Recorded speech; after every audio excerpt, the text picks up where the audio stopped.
Yes! Yes! Oh my goodness, guys. What an improbable victory by your San Jose Sharks in Game 3 of the Western Conference Finals as this one went into overtime, guys. And the Sharks, man, made an impressive comeback. Oh my goodness, guys.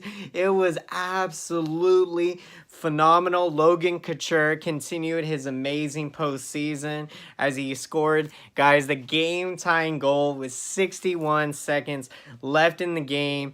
And then in overtime, guys, Erik Karlsson, oh man, buried a controversial goal that the Sharks were able to walk out of there with a victory, in the Blues and their crowd, guys, were absolutely stunned in this one. They were stunned as could be.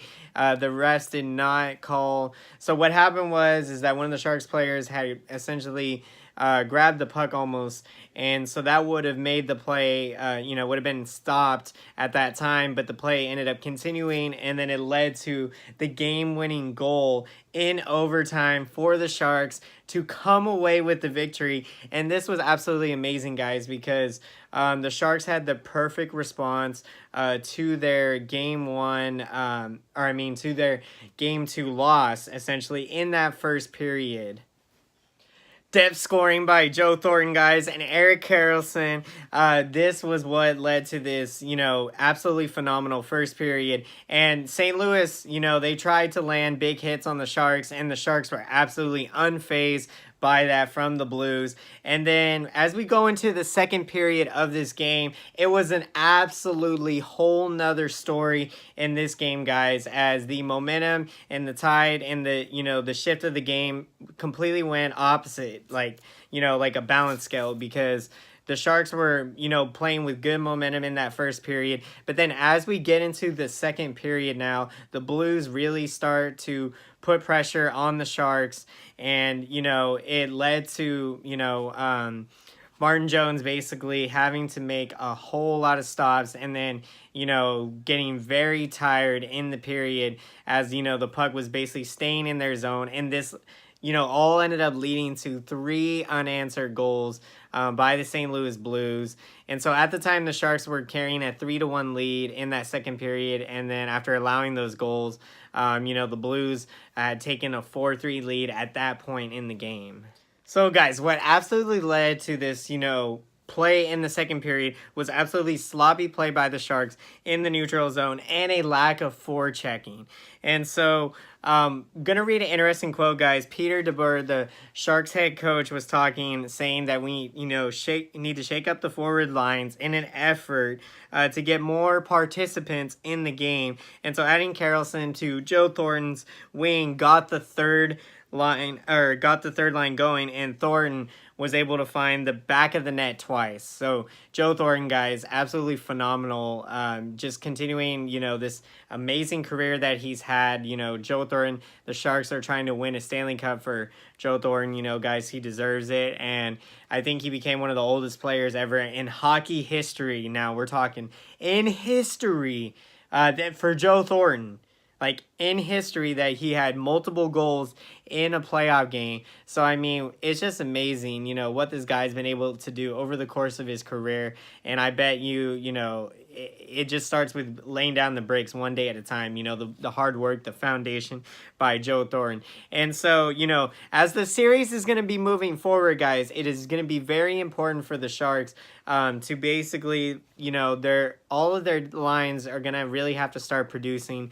And what they're going to have to do is they can't allow what happened in the second period again to happen again, in the sense that, the Sharks could have helped out Martin Jones a lot better in that second period, because, again, he got very tired, and it, led to the 3 unanswered goals. And, the Sharks, again, they're going to really need to make a transition here, because it's, the Sharks cannot expect to be able to come away with wins when they're, putting themselves through circumstances like they did in that second period of this game. And so, guys, the top line did not do much for the Sharks in this game, other than towards the end when Logan Couture was able to get that game-tying goal with 61 seconds left. So moving forward, guys, like the second unit with Thomas Harrell leading with Evander Kane and Joe Pavelski, guys, they had a few good looks in this game. And so moving forward, you know, that's going to be very key to watch how that line's going to move.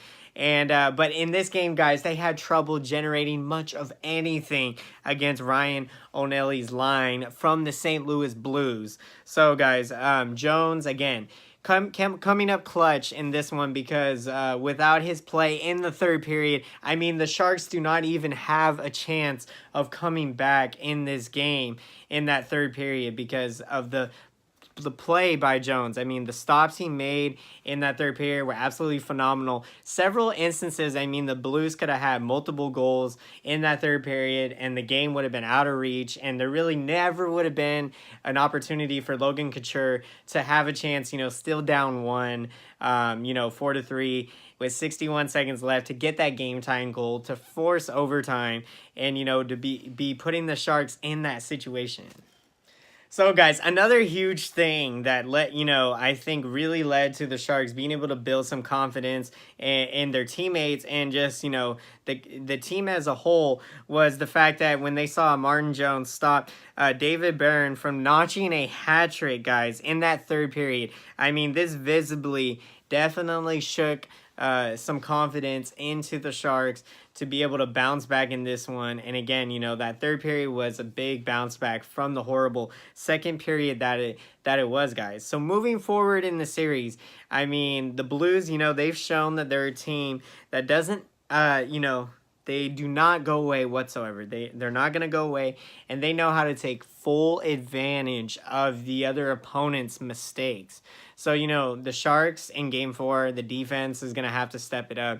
And again, the Sharks, you know, cannot allow what happened in that second period again and expect to come away with the victory. So there's going to be adjustments made on both sides, and this is going to continue to be a hard-fought series, you know, an exciting hockey series so far. And I mean, in these playoffs, these Stanley Cup playoffs, you know, the Sharks really have faced adversity. They've seen just about absolutely everything, you know, that could possibly be thrown at them. So, you know, I absolutely cannot wait, guys, for Game 4 coming up. It is going to be exciting. So, guys, I hope you enjoyed today's video. If you did, be sure to smash that like button and comment down below. I would love to hear your opinion and your perspective of the San Jose Sharks. How did you guys respond to the game overtime game-winning goal? I mean, just absolutely phenomenal. Oh man, I was just so happy, so excited. Until next time, guys, I will see you again. Thanks for watching and have a great day.